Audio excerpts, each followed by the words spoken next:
The Grammy Awards are more than just a celebration of music. They're a masterclass in marketing, branding, and audience engagement. So let's talk about it.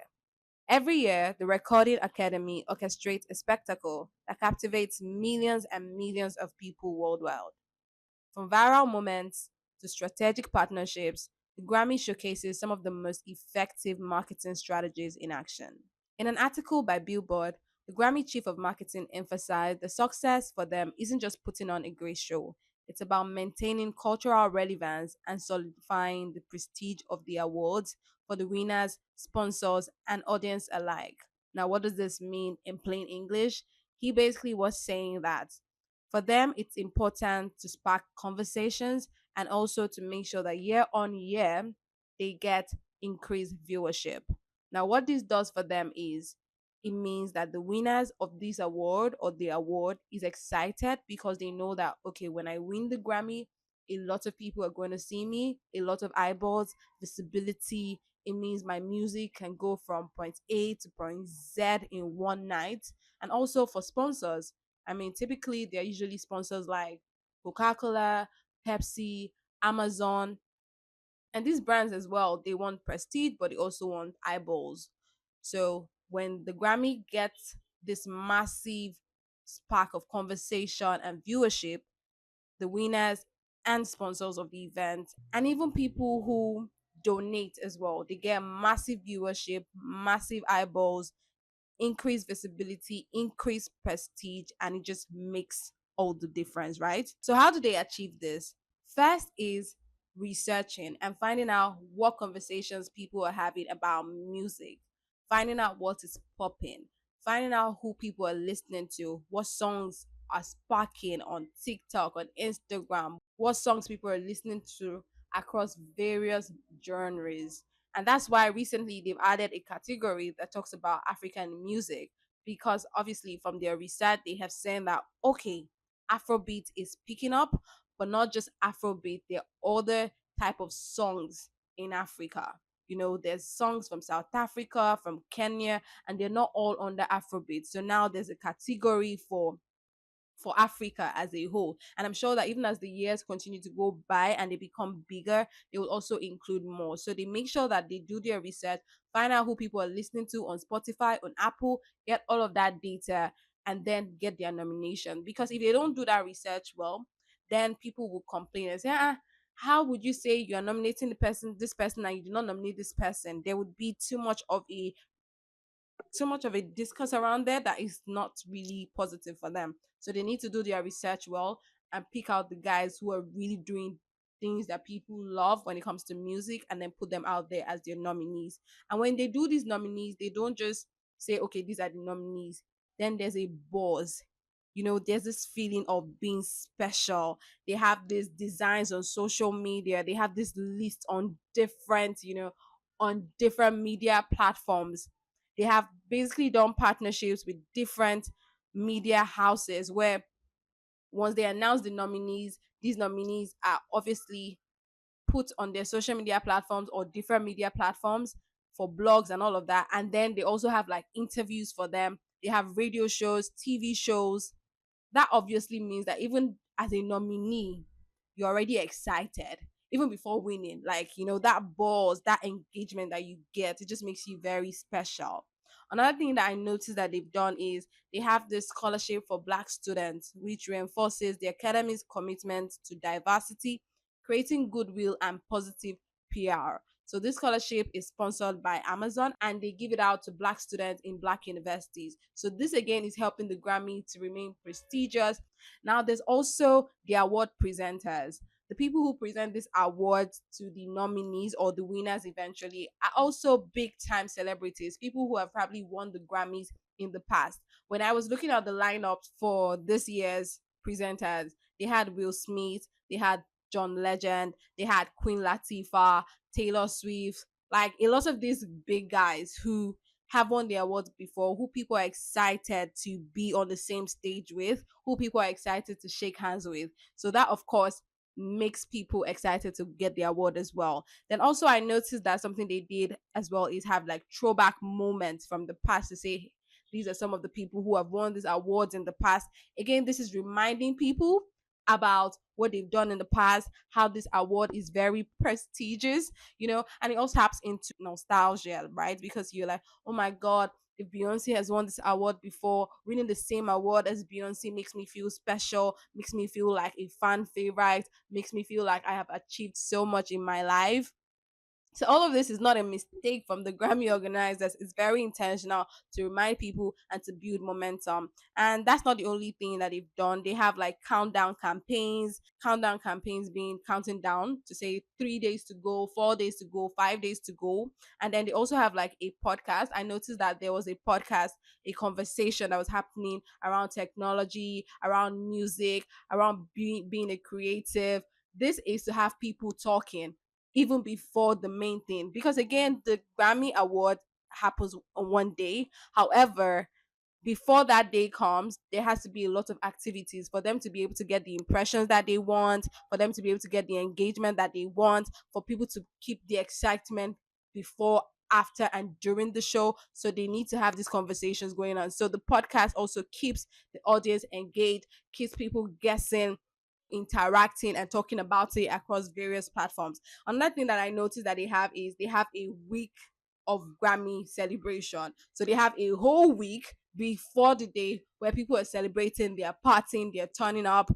Like, in my opinion, this is a a whole masterclass on event activation, on like experiencing, because they also have like multi-channel marketing in action. So Grammy isn't just like a single broadcast that they are making it an experience, like a whole week of experience where you get exclusive events, networking opportunities, industry panels. So for the nominees and people who even just attend, and even the presenters and then the sponsors, there's so many opportunities for you to show yourself.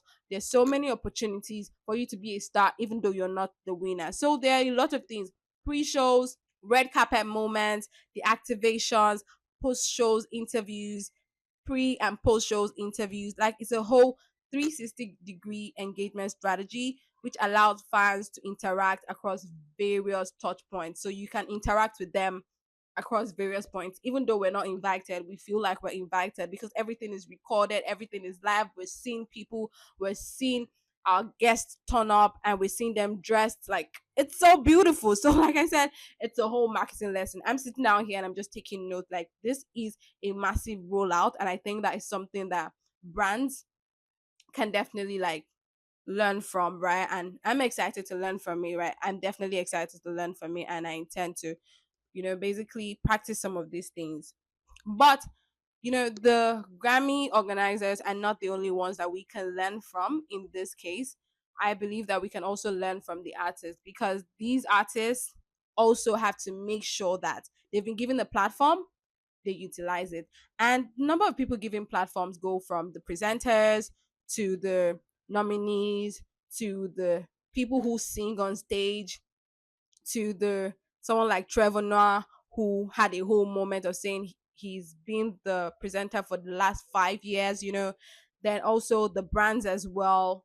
Then we also have even people who are just guests.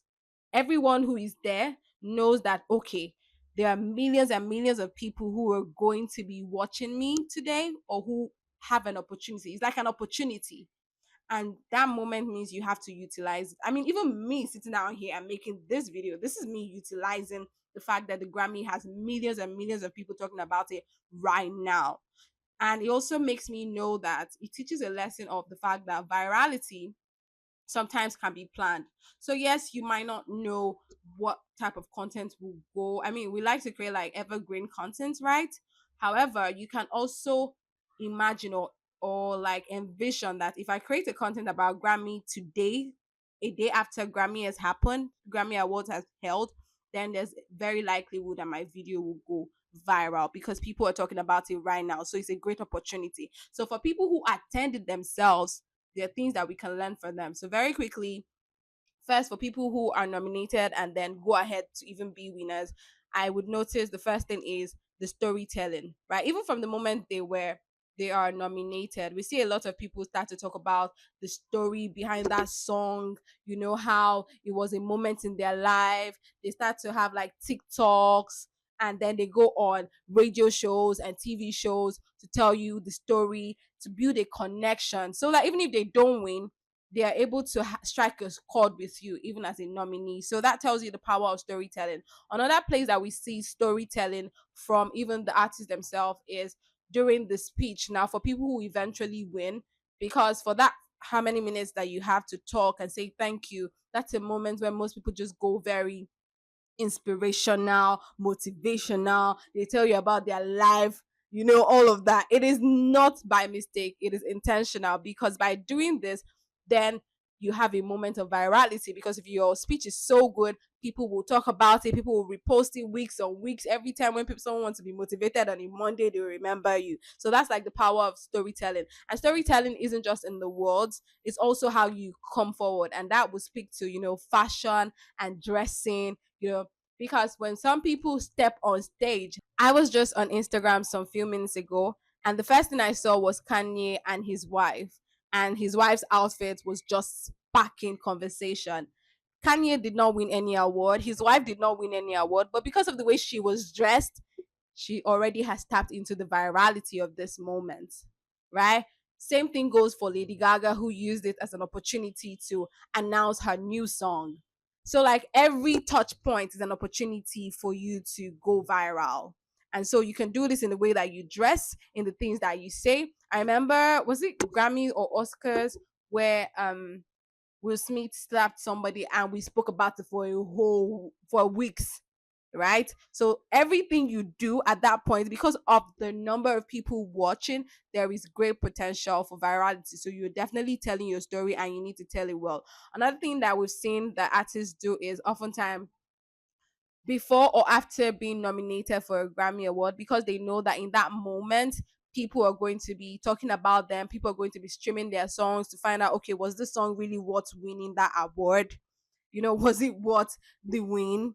People are going to go and check out the song. So it means your streaming is going to increase, your people talking about you, your PR is also going to increase, your end media and all of that is going to increase. So most artists also go ahead and use that as an opportunity to talk about their next album that's coming, talk about their next tour. Right now, everyone is talking about Teams in Nigeria because she just won an award. Now she's the first female, I believe, Nigerian who has won this award after Burna Boy. So that's a great prestige for her. And I'm sure that in the next coming days, she will talk about this for a while. Every time somebody talks about her now, is Grammy Award winning. And I won't be surprised if the next few days she talks about the fact that she has a tour coming up. Actually, I think she already announced a tour even before this date. And now that this has come, the next few days, we might expect something more to come, because obviously this opens up networking opportunities, an opportunity to position yourself in certain ways, and brands just basically and artists basically leverage this. Basically, I feel like I could keep talking and talking, but I don't want this video to be too long. So I'm just going to say in conclusion, the artists and the Grammy just show us how strategies can be employed beyond one night, right? One night of an event, yes, but that's not the only, it's not just one night. Imagine if the Grammys just said, okay, it's the Grammys, so we're just going to do one show, you come get your award and you go. No, if you want to be a big deal, you want people to talk about you, there's so many other things that you need to put into it to make it more exciting. You need to make it more like plan out. You can basically plan out how people view you, how people talk about you, and go into deeper levels. That's it for this video. I hope you've enjoyed watching, but most importantly, I'd like to hear your thoughts as well on Grammy as a marketing strategy for the Grammy platform itself, and then also for the artist. Until next time, I remain Jessica Fortunes. Don't forget to subscribe. Bye.